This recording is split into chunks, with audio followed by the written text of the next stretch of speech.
Welcome back to the Fit Dad Club podcast. My name is Travis Jones. I'm here with Jason Barrett. It is 2025 and it is a great time to be alive because you may be a fat dad, but this year you are going to be a fit dad. And that's what we're all about on this podcast, helping you become the best version of you for you and your family. Jace, how you doing this year, mate? Well, I mean, I really like what you just said with the 2025, great time to be alive. Like the rhyming there, I think that's like, right, that just shifted my whole perspective for the year. I'm doing good. My daughter had a fever of 40 degrees last night and she had to woke her up and she had like a little bit of blood running down her nose as well. And I was just like, Jesus. oh, Jesus. Yeah, I was just like really pale, like not really like full on blood nose, but I was just like, fuck. But she, we eventually got her to sleep. She asked to watch TV, so I was like, you can't be too bad if you're wanting to watch a movie. But yeah, otherwise, man, doing good. I'm doing this like 100-day body transformation thing where I'm just kind of focusing on seeing where I can get myself in 100 days from where I started. So this is the lean out portion. So I am sticking to yogurt, berries, protein in the morning or in mid morning, like 11 o'clock, and then I'll have a snack of 2 eggs and one English muffin in the afternoon, and that is my like 2 meals, and then my dinner just ends up being flexible. So yeah, I'm just driving towards that, just trying to get as jacked as possible for this year. I love it, man. I love it. And I think I haven't been on here for the last couple of episodes for last year. I was away for a month with the family, and we went to Europe, got to eat a lot of food. I got to put on a few kilos. I still ran a few times each week, but I think,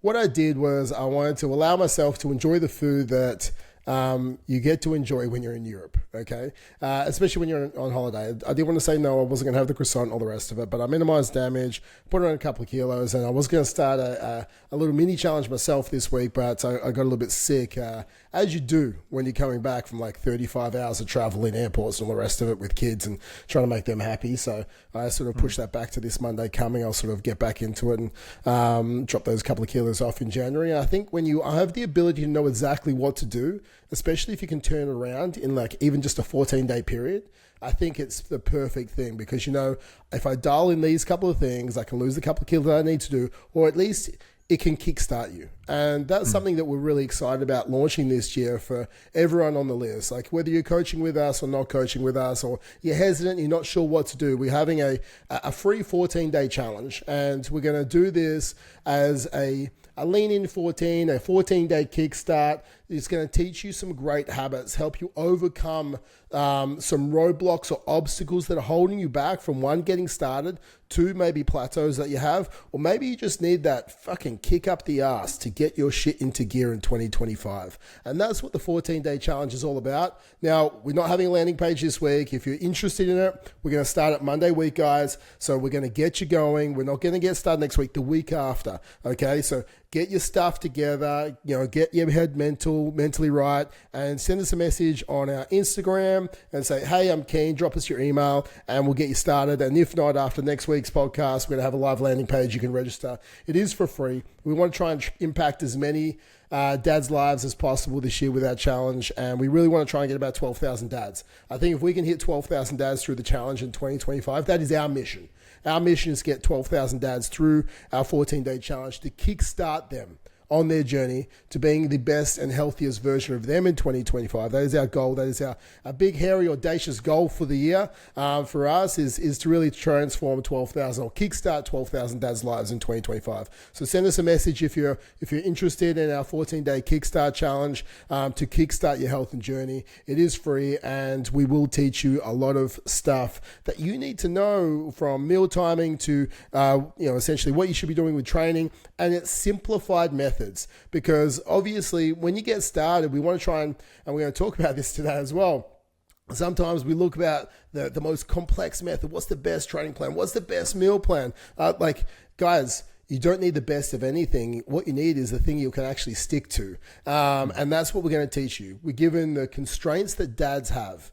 Okay, it's not the most scientific plan needed because you probably can't fit that in your life. What you need is the plan that's best suited for dads to get the best results you can get given your current roadblocks and constraints. 100%. And I think that's something that a lot of dads tend to overly focus on, right? It's either trying to get it perfect, or you've done some plans in the past that have worked, you've done some keto, you've done all this other shit that hasn't 100% kept you the results that you're looking for. And what we wanted to do was give something free to the community. I know there are a few dads who are doing it tough financially, as well as a couple of guys who are like, look, I want to try, but I don't want to commit straight away. They like to play the field a little bit. They're the guys that aren't married yet. You can't lock them down.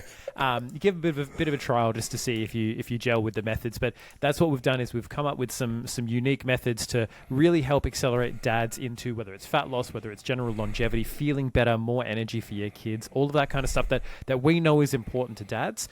That's everything that you're going to learn, but not only learn, but apply, right? With simple, repeatable methods just to keep you focused, because the biggest reason you haven't got the results so far is, for most guys, it's the mindset, right? It's the way you've been approaching things. But at the same time, it's not with all this woo-woo, oh yeah, let's just kumbaya and meditate on it. You also get the fucking result, right? It's a nice win-win on that front. But what are we talking about this week, Trav? What are we getting stuck into?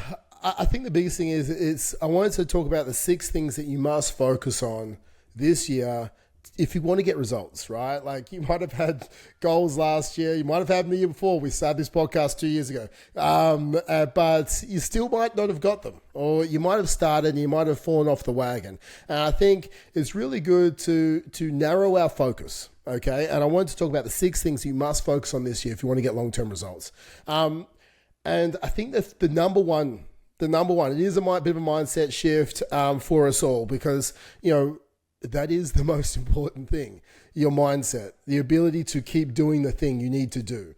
And the first thing you have to focus on if you want to get long-term results, lose the weight and keep it off for life, is you need to stop blaming yourself. You need to stop blaming anyone else but yourself for your situation. I think that is a big thing. If you don't take responsibility for where you are at the moment, okay, if you don't say, no, this is my fault, I overate, I did the thing, I didn't move, okay, if you start blaming work, if you say work was too busy, if you said your partner doesn't support you, if you say life is too tough, that's why I put on the weight, like, you're always going to just repeat the cycle, because you know what? Your partner has their own shit going on. Work is always going to get busy and also not going to get busy. And life is always going to be tough and then not tough, and it will get tough again. And if you blame those situations for the reason why you put on weight and you gained the weight, when those situations arise again, the same cycle will repeat. You just put weight back on. You'll start to feel like shit. You start to have low energy. You start to feel like you're not a role model for your kids again. So I think you got to own it. I think ownership is the path forward. That is the first thing you need to do. You need to look in the mirror and go, you know what? I did this and I can undo this. And I put my hand to my mouth.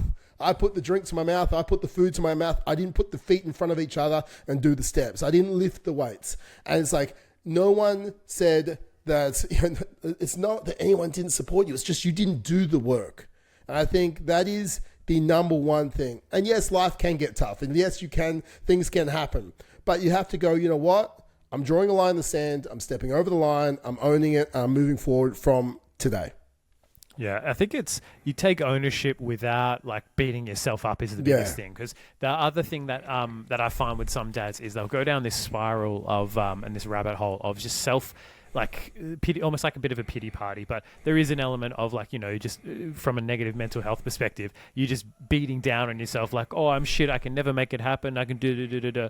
No, ownership and taking responsibility is very different, right? Responsibility is 2 words, response and ability. The ability to respond. It means you have the ability to change, the ability to do something different, but you can't do something different if, as Trav's saying, you stick your head in the sand and you're ignorant to the fact that you're the one who, made the choices leading out to it, whether it is, and look, I've been diving into some of the research around like the GLP-1 medications like Ozempic and that kind of stuff, and genetic predispositions with appetite and hunger and that kind of stuff. And it's like, yeah, there are definitely some struggles. Not everyone's going to have them, but there are some struggles that are harder to overcome. But you've still got to take ownership of, cool, this is where I'm at. Now, what can I do? And that's a big thing for me. It's like focusing on, all right, well, what can I do now, as opposed to just getting sort of stuck in the blame game and then just having a bit of a pity party for yourself and going, oh, well, nothing works for me, or whatever. I can never make it work. As soon as I start things, I fail. All of these little negative cycles that you get yourself into, you got to get some wins on the board, but you've got to take ownership for the fact that you got you here.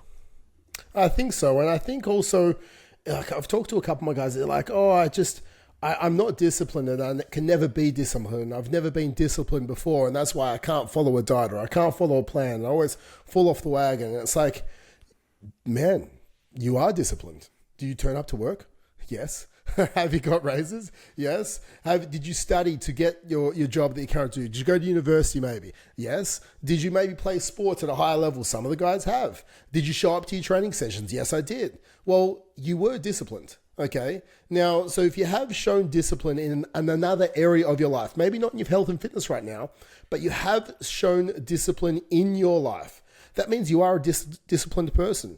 You just haven't then carried over that discipline to your nutrition and your training, right? And I think that's a big thing. It's like, you can't, if you start to tell yourself, I'm just undisciplined, it's like we tell ourselves lies all the time, okay? And this comes again back into blaming and making excuses. And we have to stop telling ourselves these lies. We need to take ownership. It's like, yeah, you know what? I can be a disciplined person. We need to change our stories a little bit.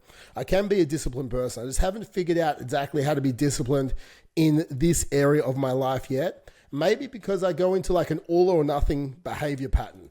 Maybe I make it too hard to start with. If you're a manager at work, you didn't start as a manager. You learned the rope, you learned the skills, and then you started to learn more skills. And then because those skills were done on autopilot, you started to lead people. And then you start leading people, you start leading regions of your company. Whatever it is, it's like they didn't throw you into a regional manager role. You started by sweeping the floor, okay? And when you swept the floor well enough, they gave you another skill. And I think that's the same thing. It's like you're worrying about carbohydrates, proteins, and fats and hitting your macros like you're in the Matrix, and then you're not ready for it.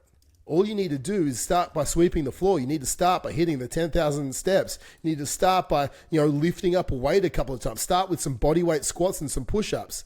And then once you start doing that, we can actually start to adopt the next skill. We have a progressive overload with the habits we're starting to get. I think that's a big thing as well.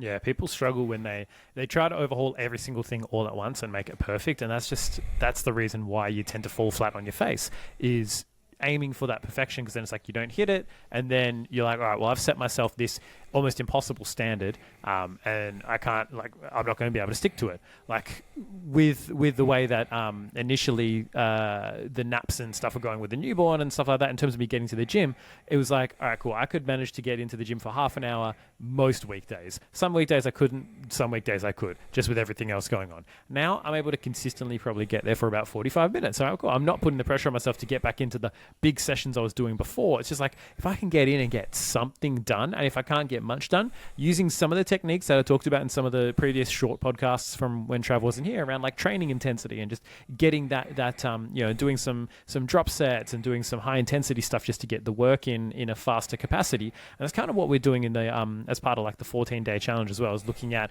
what are those like really time efficient workouts, what we call MED workouts, or minimum effective dose workouts, so you can get something done, know that it is ticking a box, and know that you are moving yourself forward, because that's the biggest thing. It's like consistency is what breeds the results, right? Consistency is what will make sure that you actually get the result at the end of the day. Because if you hit 350 days out of 365 of the year, let's say you only have 15 days that you don't hit, but your standard for hitting that day is a bit lower, but you hit it more consistently, you're going to get better results than someone who's like, who I hit 150 days perfectly, but the other 150 days were complete fucking write-offs because I couldn't uphold that standard. It's like, well, you're 50-50, you're stagnant for the year. So consider the benefit of, it's almost like your bank account, those progressive savings. Like, oh, I'm not going to put the coupon or enter the code for this. It's only $5 off. You get to $5 off, once a day, every day. That's $35 a week, right? That shit adds up,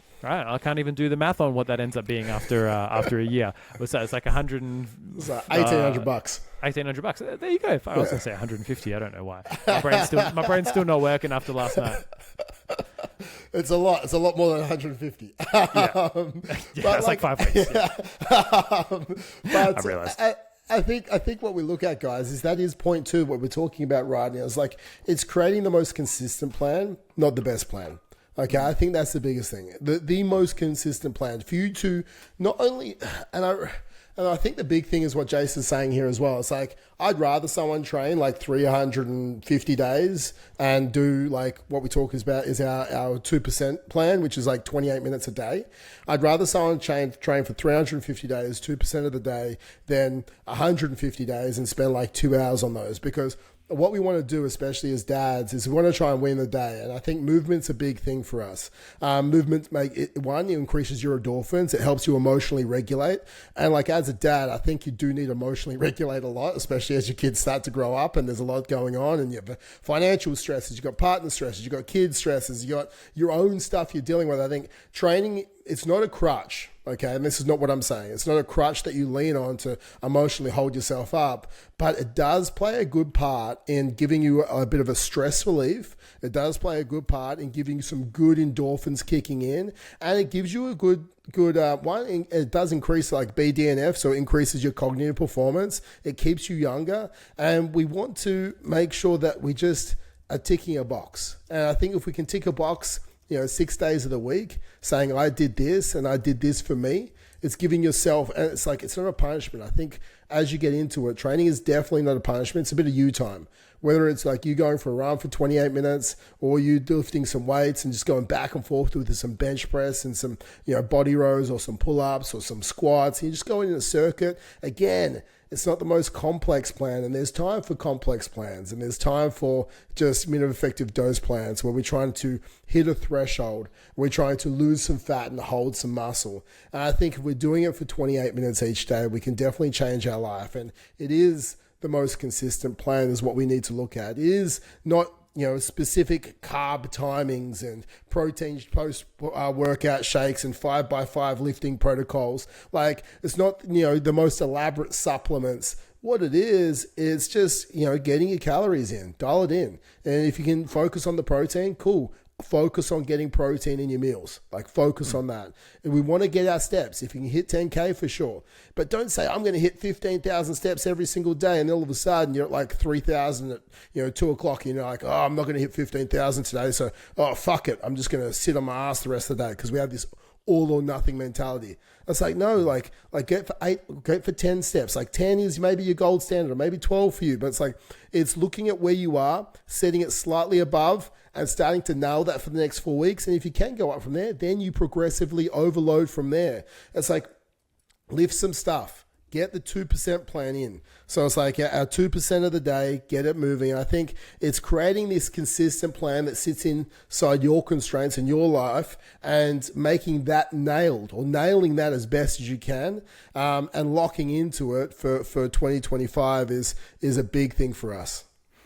Yeah, it's like, I don't have control over things like my dinner. It's like, well, that means you have control over your lunch and your breakfast. So make those as lean and as easy as possible. And I think for a lot of this, it just comes back to actually having mapped out and thought about what are your constraints. And obviously that's where we come in as, if you are going to be joining us for the challenge as well, going through what are your constraints, what are the common issues that dads tend to have. And it's like, well, what are the simple and easy solutions that, it doesn't mean, all right, you've got to follow this really strict meal plan and your family have to eat chicken breast and broccoli. That's not what we're saying, right? It is about finding the flexibility within, what we call freedom tracking, and knowing how can we make the rules a bit looser where we need to. There's a great quote by Robin Sharma, which is, you got to learn the rules so you know how to break them properly. Right? And that's what we're trying to do with the podcast. That's what we're trying to do with the challenge as well.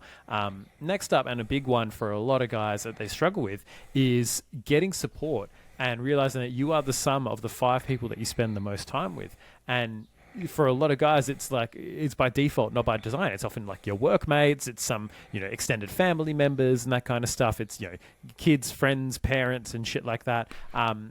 If your friends, and if they are overweight, if they're not into fitness, if they're not doing this stuff, then you're going to be the outlier. And unfortunately, that means that they're going to kind of drag you down with them eventually, because that peer pressure is a real thing. And they're not going to be actively like, oh, why are you going to the gym? Come be a fat dickhead with us. It's like, That's not what they're saying, but by them not doing it and you're having to exert mental energy to choose to do something different to the crowd. Whereas if you can surround yourself with people, either, letting your family know, hey, this is what my goals are. I need you guys to support me with it. And to, if you see me reaching for the ice creams after dinner, tell me, hey, are you sure you really want that?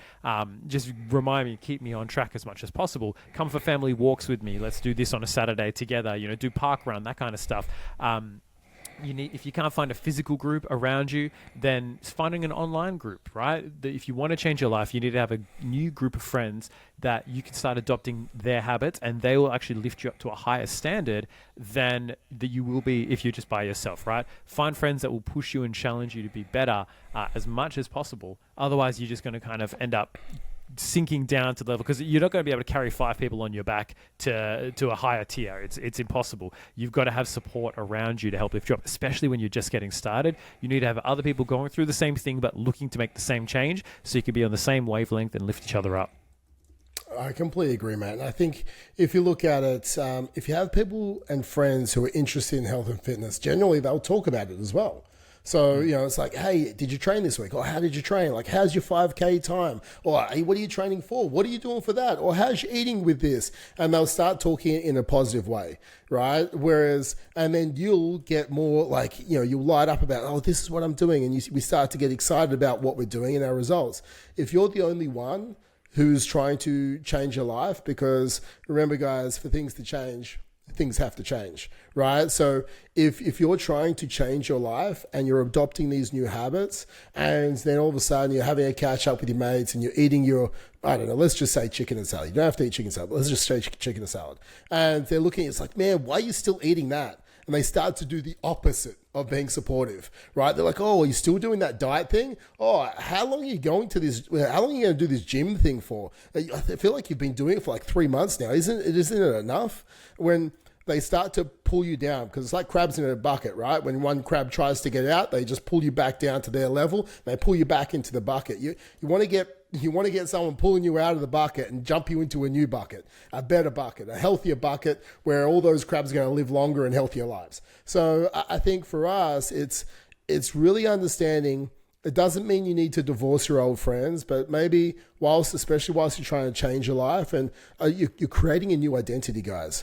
Right? Because a new identity creates new behaviors. You're changing the way you see yourself. At the moment, you see yourself, even if you close your eyes, you probably don't see yourself with, if you're 20, 30 kilos overweight at the moment, you close your eyes, I want you to picture yourself. You probably don't picture yourself with abs. You probably picture yourself with the gut that you currently have. Probably, you might, grab your gut right now and you have some love handles and you're not really feeling that confident. Now, I don't want that. I want you to surround yourself with people who are healthy and fit. I want you to start picturing yourself and changing the identity. It's like, well, if I trained, 2% of my day every day, if I started focusing on the right foods, if I started getting some steps in after my meals, if I started on getting out with my kids and playing with them rather than watching them, and I start losing a kilo every single week and I'm 20 kilos lighter, I don't see myself as a fat dad. I'm not a fat dad. I'm a fit dad. I can do fit things. I can have an abundance of energy. And now my identity starts to shift. And because my identity shifts, I can then hold those behaviors because I see myself differently. The way you see yourself will allow you to create the behaviors, will allow you to get the outcome of the fit dad. Now with that, then you can still separate and surround yourself with your friends, but you have a stronger identity and you're more sure of yourself. So they're like, oh, you're still eating that salad? It's like, yeah, man, it makes me fucking feel good. Okay, so I am. Rather than them feeling like it's a bit of peer pressure and you sort of give in. So I need you to distance yourself from these people as you're really trying to cement this new identity in and get close to people that are going to pull you up rather than drag you down. And then maybe just hang out with them, but hang out with them in an environment that maybe you can control a little bit more. And I think that's the biggest thing I would say about the support. Yeah, 100%. You're the average of the people you spend the most time with. So just consider who are you spending the most time with and do you want the results that they have? It's the same thing with listening to their advice, right? It's like, oh man, you should just do that fucking keto thing, says Robbo, 55, on heart medication and has a big beer gut. It's like, I'm not going to listen to the advice of people whose results I also don't want. So it's just something to consider with the people around you. Oh, haven't you gone to the gym enough? No, I don't want to look like you, so I'm not going to listen to what you're saying to me right now. Now, you don't have to say that externally unless you really want to burn some bridges, but that's kind of the mentality you need to take. Next, and this is a really big one, especially when it comes into identity, is not only do we want to focus on, hey, what do we need to be doing? You also need to create a stop doing list. Like, what is the shit that you need to stop doing that, from an identity perspective, what are the things that Fit Dad doesn't do? Right? What are the things that Fit Dad does? Focus on doing those. And by nature, you will tend to have some things drop off. But it also is important to go, cool, where am I wasting time, wasting energy? Where are my pitfalls? What are the issues for me? Is it, pressing snooze in the morning and not getting up? By the way, I don't think I could ever get away with that, considering if my alarm goes off, my wife's like, if your alarm goes off in the morning, if you're setting your alarm early and you're not out of bed, and if you let that thing go off a fucking second time before I need to be up, there's hell to pay, mate. So just get your wife to start smacking you as if your face was the alarm clock, and that'll get you up. But yeah, stopping things like, all right, cool, saying I'm too tired, right? We want to look at these reframes around our mental language as well. Instead of saying, I'm too tired, just be like, cool, I haven't moved enough today. Because that's often what it is, right? I haven't moved enough or I haven't slept enough. Let's see, what do I need to do to get that energy back? I say this to all my guys. The body is not a battery. The body is a generator. When you start moving, you feel better. There's a reason why if you sit on your ass all day, by the end of the day, you feel knackered or you don't want to do anything. Whereas if you go out and go for a walk, by the end of it, you're like, fuck, I'm in momentum. I feel like I could do stuff now. A body in motion stays in motion. A body in rest stays at rest. Get your ass into gear. Stop doing things like, drinking when you're stressed, saying that you don't have the time, right? It's not a matter of time. It's not a matter of energy. It's a matter of priorities, right? Where are you putting your priorities, and where do you need to stop putting energy? Where do you need to, because the more you can just cut shit out of your life, like going through the drive-through, cool, you probably save yourself fucking, $40-50 a week, right? Just not going through the drive-through anymore, not ordering Uber Eats. You're paying like $15 delivery on every single order, plus like 10% surcharge. That shit adds up. You might have benefits in other areas too, but finding a list of what can I just rule out and say, cool, this is not what I do anymore. This is just like, same thing for me. I go, cool, I don't eat before 11, right? That's it. It's like, if that's a rule, then I stick to it. And I was like, cool, is it 11 yet? Now, sometimes I do clock check a little bit, but I'm at least waiting until 11 before I get my first meal, because then it keeps me fuller till later in the day, so then I don't end up snacking and all that kind of stuff. So it's important for you to know, what do you need to stop doing in order to get the result? I think it's definitely interesting when we go, well, I'm just going to stop drinking alcohol for the next month, right? All of a sudden, if we're used to doing something, could have like an alcohol dependency. I'm not saying you have that, but you could. But if you can stop something for a month, and then when you bring it back in, you tend to not do it as much, right? If I'm going to stop chocolate for the next month, sometimes it's actually quite good to be quite harsh with rules, because then when you bring them back in, you don't need them as much. This is if you don't have like a binge and restrict kind of mentality, but it kind of draws a line and says, I'm going to take this out of my life for a period of time, and you kind of, you cut ties with it. I know when I sort of cut out, like when I eat chocolate, I want to eat more chocolate, all right? And then if I don't eat it for like 2 or 3 weeks, it's like, man, I don't need it. It's okay. My willpower around it starts to grow. Right? I start to get stronger and stronger. And the longer I stick to a diet, the easier it is to stick to a diet. So I think for me, like, I like to create when I'm kickstarting something, I create rules, right? And if I can follow the rules quite strictly, like a little bit more strict for the first 14 days, it increases my self-belief with following the plan. And then I believe that discipline equals freedom, right? And then I can create a bit more freedom with my food choices. And the same as like when I start training, right? If I go out of my training regime for a period of time, I don't come back with some elaborate plan. I literally have like 2 workouts I alternate. I'm just going to smack those 2 workouts. It's not me trying to smash out some crazy HIIT conditioning piece. It's just lifting some weights, getting back in the flow, getting back in the routine. And I start to do that again. So it's like, I stopped doing elaborate plans. I stopped doing elaborate training sessions, and I focus on simplicity. I get disciplined. I cut stuff out that I don't have to think about, because the more things you have to think about, the less likely you're going to do the plan. So we need to try and put the blinkers on and narrow our thinking down as much as we can. Like, just stop seeing people for the next 2 weeks. Just focus on yourself and your family and your kids. If you can stop doing anything except the things that are most important, especially when trying to kickstart a plan, it makes it easy. You're not going to start some new, transformation plan or lifestyle and go, oh, well, I'm going to go out this Friday, I'm going to go out this Saturday, and we've got work drinks next Wednesday night, and then we're out next weekend as well because we're going camping. It's not saying you can't do that, but I don't know if that's setting yourself up for success when you're trying to start something new, because you're not creating consistency. You're not creating, it's very hard to not default into old behaviors when we can try and control our environment a little bit more. And that's what's the easiest way to design.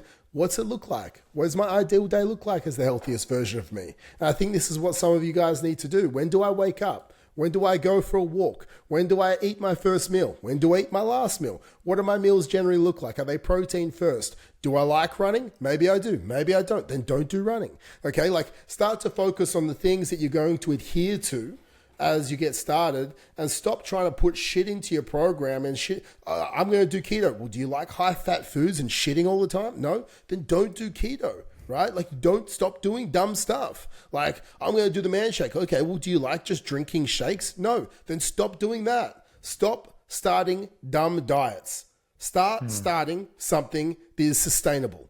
Like, I think that is the biggest thing. Stop doing dumb things in 2025. Yeah, no more dumb shit in 2025. The problem is you get started with something and a lot of people think, oh, I'll just do this temporary thing, this temporary pain that is really hard and is uncomfortable and I don't like, to get the result. And then once I have the result, I'll be okay. No, you are going to immediately, with those sort of fad one-trick things where it's like, cool, just cut out food, cut out an entire food group, just go fucking full carnivore, right? Drain your bank account as well as your gut. You don't realize that by the end of that, you need to also have a plan for the new new maintenance. Unless you plan on doing that sort of thing forever, like I feel like I know a lot of dads who would have a protein-focused breakfast, protein-focused lunch, and then have whatever meal their family cooks for dinner. Maybe portion controlling if they're trying to lose weight, but they could probably sustain that for the rest of their lives, right? Breakfast and lunch is just kind of, we lock those in. Those are meals for performance and for energy and for health, not for enjoyment. And then you have dinner for enjoyment, right? And then it's like you've got almost like one free meal a night. Doing that method, right, focusing on that style is a lot more sustainable than, cool, I can't have carbs at all ever until I've lost all my weight. Then I can have all the carbs I want again. But you've not known how to manage and control your carb intake. And you've not known how to actually maintain your new weight. If you go from 100 kilos to 85 kilos, you're 15% smaller, right? You're running on probably 15% less energy. You go back to eating how you were before, boom, you go back up to 100 kilos. We've seen this time and time and time again. So that's why you need to have some simple shit that you can focus on. Stop doing dumb shit.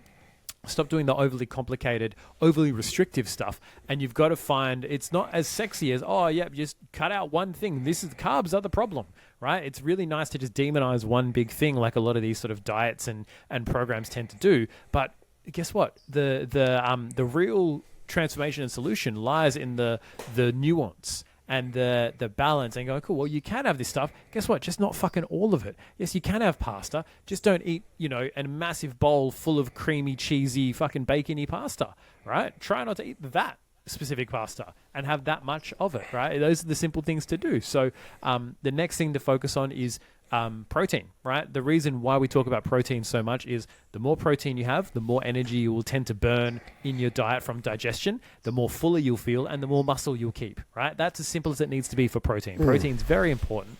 So if you focus on protein being the first thing, like the main thing in every single meal that you have, then you're naturally going to be a bit more full. You're also naturally going to eat a bit less carbs and fats, which are just a little bit less good for your body composition. So it's almost like this trade-off. You don't have to go, I need to cut out carbs and fats. You just go, where am I getting my protein from?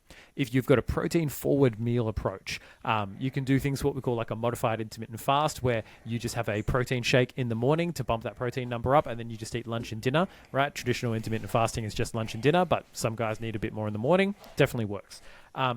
focusing on looking at, well, where do I tend to emotionally eat? And there are things you definitely eat for emotions, right? At the moment, I'm emotionally drinking coffee because so I just have my black espresso in the mornings, and then I have 2 or 3 of those. I'm like, cool, I'm done. But that's what I go to when I'm feeling emotionally needy. But stop eating based on stress, based on pressure, based on boredom, right? And find other things to do and start eating for performance and eating for energy and eating for vitality and eating for living longer for your kids and all of that good stuff. It's helpful to create a list of lunches and dinners that you really like and that you enjoy. I'm getting to work on that personally. I need to, I've got like a little recipe book of our family's meals that we tend to like and eat. And I'm trying to like kind of write them down, not full on recipes, but just like, like last night we had steak fried rice, right? So it's just literally rice, a lean steak chopped up with some veggies stir fried together with a bit of soy sauce, like easy, right? I posted it on the Instagram last night. I prepped all the veggies and all the steak at once, so it's 2 nights in a row. Stuff like that is easy. Have some restaurants that you go to where you know what you're going to eat. For me, Guzman and Gomez, grilled. All of these are really easy, like chain-ish restaurants that you can go to. I know I can get a burrito bowl or I can get a burrito salad with a shit ton of protein. I can do the same thing at Subway with a Subway, double meat chicken strips. You can get a shit ton of protein, and so if you have a default, so me and my wife, it's like we have a takeaway default Guzman, right? Because we know it's good and we know it's easy. Keep it relatively simple and just focus on tracking your food, not necessarily to track your food for the rest of your life. And this is for us, this is a big deal. This is why we talk about freedom tracking and we talk about these different methods that we use to help dads get results. The big thing for me is tracking doesn't have to be forever, right? Going on keto, if you want to retain the results, you got to stay on keto forever, right? Because it's not teaching you anything different. But tracking your food, and so many of our guys that have come through the program say this, by the end of it, it's like, fuck, I look at food differently now. Because I know if I do that big tablespoon of mayo, that's going to add an extra 100 calories to 120 calories to my roll that I don't feel like I really need, when I could do a bit of light mayo or a little bit of like sriracha and that'd be less than half the calories. It helps you actually educate yourself and look at food differently rather than just, I'm just going to have to track food forever. No, you track food until you start to understand food, right? And then you actually get a good idea of, what is worth having and what is not worth having. Tell you what's not worth having? Beef sausages, right? Very, very rarely are beef sausages worth having because they're just so fucking high in fat, so low in terms of filling you up, and they're too delicious and you eat too many of them. So that's my 2025 jab at beef sausages once again. Beef sausages. 100%. I'll have 6 of them, right? If I'm having beef sausages, I will. Yeah. With a couple of diagonally folded bits of bread with a slather of butter. Yeah. Yeah, exactly. So I think, man, I 100% agree with you. Like, keeping it simple. And I think if you are going to meal prep anything, even if you started like meal prepping some protein where you can have it across some different dinners, I don't know, maybe you're in charge of the dinners for the week, or maybe you want to start helping out your partner if she's in charge. Like, if you cooked up like a slow cooked some form of meat, whether it be a roast or anything like that, you slow cooked it, and then you have that over 2 nights. One night you have it in burritos, the other night you have it as some form of taco bowl. That's like 2 dinners. It's like the main thing that takes the longest to make, you've already prepped. And how long does it take to wrap a burrito? Chop up some tomato, lettuce, a little bit of light cheese, put your meat in there, bang, burrito sorted. Maybe you put some rice in there, who knows, or beans. But it's like, the actual making of the burrito, it takes like 5 minutes, and everyone in your family will eat a burrito. Your kids will eat burritos, you'll eat burritos, your wife will eat burrito, everyone eats them. Same as tacos, right? Everyone loves them. You have a little bit less chips, kids have a little bit more chips. Like nachos. Like either way, like you've already prepped the protein. Like, go get some chicken breasts or chicken thighs, whatever you want. Chicken breasts will be lower in calories with fat, a little bit more volume. Like, chuck it in some snap block bags, put some form of seasoning and dressing in there, and you put it in there, marinate it for like 4 or 5 days, and all of a sudden you just chuck it on the pan, you can grill it, and it's already going to taste amazing, because we want you to have foods that taste great, okay? The reason why you fall off a diet, 1, it's unsustainable, but 2, you eat boring shit. Okay, your food should not taste bad on a diet, guys. You should taste it. It should feel great. It should taste great, and it should help you lose fat. So maybe increasing your education around how to make protein taste really fucking good. I think that is a thing that we should be doing this year. How to make protein taste fucking great. The right seasoning, the right marinades, and the right meal prep. And that's something we probably should focus on, Jace. What do you reckon? Yeah, well, I'm just opening my notes to write it down now. Is making? I was going because with Trump getting into office, make protein great again. Yeah, exactly right. I was going to say make protein in brackets taste great again. I'm not getting political. I'm just staying on the buzz. But I think that's a great one. And then like one tip on that. There you go. That's a really really easy one. Love that. But yeah, things like fucking slow cooking, mince down in, and I've talked about this as many times.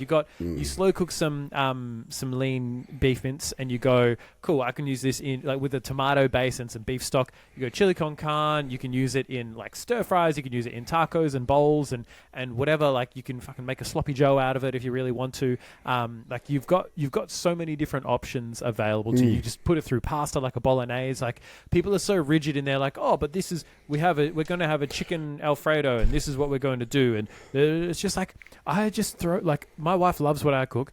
I just throw shit together. I'm just like, all right, cool. I've got chicken thighs, I've got steak, and I've got like mince. I'm like, cool. I'm going to use the mince in like a bolognese, or I'm going to use the chicken thighs. I'm going to cook that, and I'm going to do a fucking pasta with that. And then I've got chicken thighs. I'm oven baking some this week with some fennel, some Moroccan spices, and chickpeas. So just like laying out the chicken thighs on like a bed of chickpeas and chucking it in the oven on really high heat, so it all gets charred and crispy and delicious, and the juices all flow together. It's like easy bit of like yogurt in the marinade with that, and then you've got like a kind of Middle Eastern Moroccan style. Like you only need to find a couple of archetypes of recipes before you start to really be able to expand what you can have, or again handball them on to your wife if she does most of the cooking. Like there's keeping it simple is just the biggest thing, but also making it taste good. And that's something that if you follow us on Instagram at fit_dad_club on Instagram, and follow us because I'm going to be, I'm committing 2025 goal, make protein great again. I love it. I think the last thing for us to focus on this year is it happens, guys that I coach, even for myself, right? Like I learned that I really needed performance goals. Once you lose the weight and you start to move forward, maybe you need to lose 20 kilos. And a lot of the guys, once they lose that first 10, or maybe they lost that first 10 to 15, they start to become complacent and old habits tend to creep in, and they don't really nail it as well as they did at the start because they're not in as much pain as they were in. They felt like they were in pain. They felt like shit. They felt like they had no energy. They felt like they weren't a role model for their kids. They maybe weren't getting laid. Maybe they had sex with the fucking lights off. Who knows what you're doing? I'll tell you what, like I want the lights on. I want to see what I'm doing and I want to see my wife. But I don't want you to hide, okay? Especially in bed. Now, I think, we start to become complacent because you're not in that pain anymore. You're like, oh, look, all right. I'm not at my goal yet, but I could have a couple extra drinks, or I'll skip press snooze today because I've trained hard all week. But it's like we need to start setting performance-based goals, right? So you've lost the weight, and it's like, okay, what can I do? Maybe I can do a high rocks event in 3 months. Maybe I can one of my dudes ran his first 10Ks on the weekend, right? And we had a goal of like getting under 60 minutes. And like he had this massive goal to work towards. Maybe you have a half marathon. Maybe you have a park run. You want to run your first ever park run. Like maybe that's it. But if maybe you're doing a Tough Mudder or something similar to that, like book in something. Get around it. Get people around you around it, right? And set a performance-based goal because you're going to dial in your training a little bit more. And when you dial in your training a little bit more, generally your nutrition will follow because if you're going to run your first 10K, I want to lose that extra 5 kilos because if I lose an extra 5 kilos, that's like maybe an extra 5% off my body. You're definitely going to run faster when you're 5% lighter. Like, these things start to compound because we start to focus less on how we look. We start to focus on more about how we're going to perform. And we then tend to train a little bit harder. We eat a little bit better. But if we do this at the start, we go a bit astray. But if we do this so we don't become complacent, our intensity tends to dial up a little bit higher. And we start to focus on the things that really move the needle or the levers even more. Yeah, 100%, man. I completely agree. I think it's such a big thing for dads to start to get, number one, getting that like momentum and moving forward and starting to get those results. Because like when you start to get results, you start to feel really good about yourself, right? You start to feel like, oh, I can do this, right? You wanna hit that I can do this moment when it comes to that. And for some guys, it might not be necessarily, completely weight related. As you said, it might be doing their first push-up. It might be doing their first 5-10 push-ups. Like it's having a real, like a rock solid metric that you're just working towards and grinding towards, because that's super motivating to see meaningful progress, right? Meaningful progress each week. And especially in the initial times, like weight can be a bit funny, it can fluctuate and go up and down. It can get in your head about it, but like if you go from not being able to do a push-up to being able to do 15 to 20 push-ups, like if that's all you focused on, then the weight naturally is either going to come down or you're going to have become a fucking beast, right? Like if your weight has stayed the same and you've gone from doing none to doing 20, like you're going to have the bigger chest than the Rock, right? Like you're going to be absolutely jacked. So, but that's the thing. Either way, that's like if you strive and you hit that performance goal, no matter what, you've improved in some capacity. You've either gained muscle, you've lost fat, or some combination of both. So if you do continue to focus on performance goals, you will just continue to get better and better and better, right? Like I've never met anyone who's continued to grow, right, that isn't looking better, isn't feeling better, isn't doing better because of the fact that they've just chosen to continue to improve, right? So do not underestimate the power of a performance goal. 100%. And I think that's the top 6 things I wanted you to focus on this year, guys. If you can dial those in, you're definitely going to have a great 2025. You're going to strive in 25. I think that's another thing we're going to look for. Striving in 25 or strive in 25. That's our tagline. So many things rhyme. I love it. I was talking to Liv's dad, and he's like, Liv said to him at dinner the other night, "What's your goal?" And he's like, "I know." I was like, "Let's just keep it, stay alive in 25. Sometimes surviving is thriving, right? Exactly. There you go. Look at this. We're on a roll right now. All dad jokes. Yeah. I think, guys, if you do want to kickstart, like I said, drop us a message on the Instagram. We are having a free 14-day kickstart challenge to kickstart your health and fitness. Make sure you start to adopt some really good mindset change, because remember, mindset is the most crucial thing. It's what what gets you started and keeps you going. Okay, I think that's the big thing. We need to drop some old behavior patterns and limiting beliefs. We need to shift some mindset constraints that we have, and we need to understand what's our minimum effective dose for our training and our nutrition to get the results we're after. And that's really what we're doing inside the 14-day Kickstart Challenge, is really kickstarting your health and fitness and getting some good results for 2025. So drop us a message on our Instagram. We'll have a page live next week after the next podcast that we can direct you towards. But guys, I'm excited for 2025. I'm excited for some results. I'm excited to transform 12,000 dads. And, I'm excited for everything we're going to, tackle this year, mate. Yeah, 100%, man. It's going to be a big year, and if you want to be one of those dads on the journey, feel free to reach out to us, and then we can make it happen for you. And we're looking forward to impacting 12,000 dads at least this year. At least. All right, guys, we'll talk to you next week. And that's us again. Leave a review, rate us, share us, do everything you need to do, because that's how we help more dads and get to that 12,000 number. Peace out, and I'll talk to you next week. Laters.